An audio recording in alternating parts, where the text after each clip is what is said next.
सुरुवातीला बातमी आहे मुंबईमधून पश्चिम रेल्वेची वाहतूक विस्कळीत झाली आहे। चर्चगेट ते विरार वाहतूक विस्कळीत झाली आहे। चर्चगेटकडून विरारकडे जाणारी वाहतूक ठप्प आहे, तर पुढील सूचना मिळेपर्यंत ही वाहतूक ठप्प राहणार असल्याची माहिती समोर येते आहे। पश्चिम रेल्वेची वाहतूक विस्कळीत झाल्याची माहिती समोर येते। आतापर्यंत मध्य रेल्वे असेल किंवा हार्बर रेल्वेवर प्रॉब्लेम झाल्याची माहिती समोर आलेली होती, मात्र आता पश्चिम रेल्वेची वाहतूक सुद्धा विस्कळीत झाली आहे। चर्चगेट ते विरार वाहतूक विस्कळीत झाली आहे। चर्चगेटकडून विरारकडे जाणारी वाहतूक ठप्प आहे आणि पुढील सूचना मिळेपर्यंत ही वाहतूक ठप्प राहणार आहे। त्यामुळे ज्यांना चर्चगेटपासून विरारपर्यंत प्रवास करायचा आहे ट्रेननं, लोकल ट्रेननं, त्यांच्यासाठी अतिशय महत्त्वाची बातमी।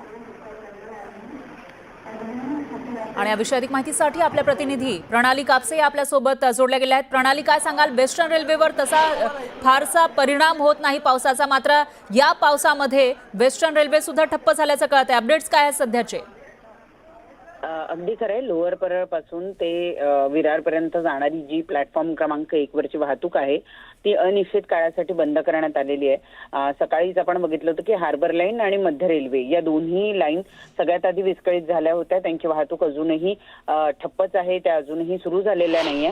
त्यात एक शेवटची मार्गिका म्हणजे वेस्टर्न लाईन जी आहे ती सुरळीत सुरू होती, परंतु आता लोअर परळ पासून पुढे ही वाहतूक सुद्धा ठप्प झालेली आहे आणि त्यामुळे आता पश्चिम उपनगरामध्ये राहणारे जे चाकरमानी आहेत त्यांचे सुद्धा इथून पुढे हाल होतील असं जवळपास निश्चित दिसतंय। कारण आपण जर बघितलं तर काही ठिकाणी कुर्ला परिसर असेल किंवा आजूबाजूच्या परिसरामध्ये सखल भागामध्ये पाणी साचलंय, त्यामुळे रस्ते वाहतूक सुद्धा या ठिकाणी विस्कळीत झाल्या। अशा परिस्थितीमध्ये आता पश्चिम रेल्वे सुद्धा विस्कळीत होणं हे चाकरमान्यांच्या दृष्टीने अतिशय गंभीर अशी गोष्ट आहे। लोअर परळच्या प्लॅटफॉर्म 1 वर अजून घोषणा केली जाते की प्लॅटफॉर्म 1 पासून 1 वरची वाहतूक जी आहे ती अनिश्चित काळासाठी म्हणजे चर्चगेट पासून ते विरार पर्यंतची प्लॅटफॉर्म 1 क्रमांकाची जी वाहतूक आहे ती अनिश्चित काळासाठी सध्या तरी थांबवण्यात आलेली आहे। पुढच्या सूचना मिळाल्यानंतर ही वाहतूक सुरू केली जाईल, परंतु तुर्तास ही वाहतूक बंद आहे आणि त्यामुळे आता पश्चिम मार्गिकेवर राहणारे जे रहिवासी आहे किंवा प्रवासी आहे त्यांचे सुद्धा इथून हाल होतील हे जवळपास निश्चित दिसून येत आहे। बरोबर आहे प्रणाली, याविषयीची अपडेट आपण घेत राहूया। धन्यवाद तुम्ही दिलेल्या या सविस्तर माहितीसाठी।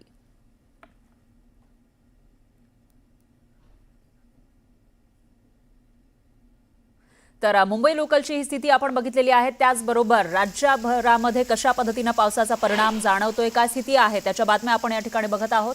ठाण्याला मुसळधार पावसाचा फटका बसताना दिसतोय। ठाण्यातील सखोल भागामध्ये पाणी साचलं, त्यामुळे ठाणेकरांची चांगलीच तारांबळ उडाली।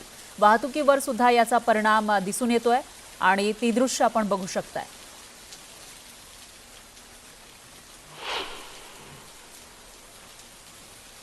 तर दुसरीकडे घोडबंदर मार्गावरील चेना ब्रिज पाण्याखाली गेला आहे, त्यामुळे वाहतूक ठप्प झाली आहे। चेना रोड पूर्णपणे पाण्याखाली गेलाय, त्यामुळे पुलाजवळील कंपन्यांमध्ये सुद्धा पाणी शिरलंय।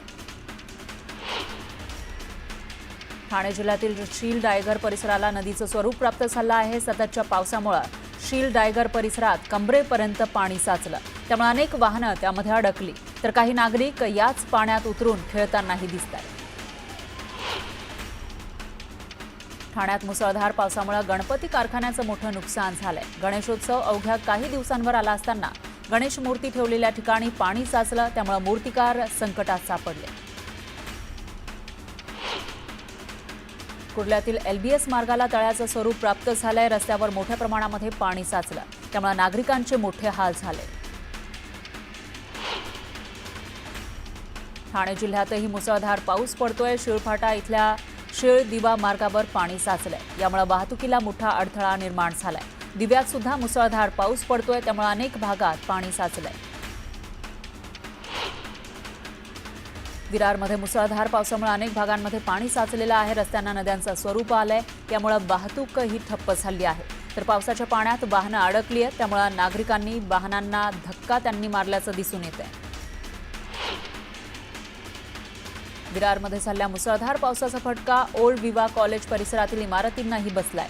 परिसरातील इमारतींमध्ये गुडघाभर पाणी साचलं, तर काही नागरिकांच्या घरातही पाणी साचलं, त्यामुळे मोठं नुकसान झालं। नालासोपाऱ्यामध्ये सकाळपासूनच पावसानं जोर धरलेला आहे, त्यामुळे नालासोपाऱ्यातील बहुतांश परिसर पाण्याखाली गेलाय। गालानगर, शंकेश्वर नगर रेल्वे स्थानक परिसर पाण्याखाली गेला, त्यामुळे वाहनधारकांना तारेवरची कसरत करावी लागते। नालासोपाऱ्यामध्ये गुडघाभर पाण्यातूनही नागरिकांचा जीवघेणा प्रवास सुरूच आहे. काही नागरिक स्वतःचा जीव धोक्यात घालून जीवघेणा प्रवास करतायत.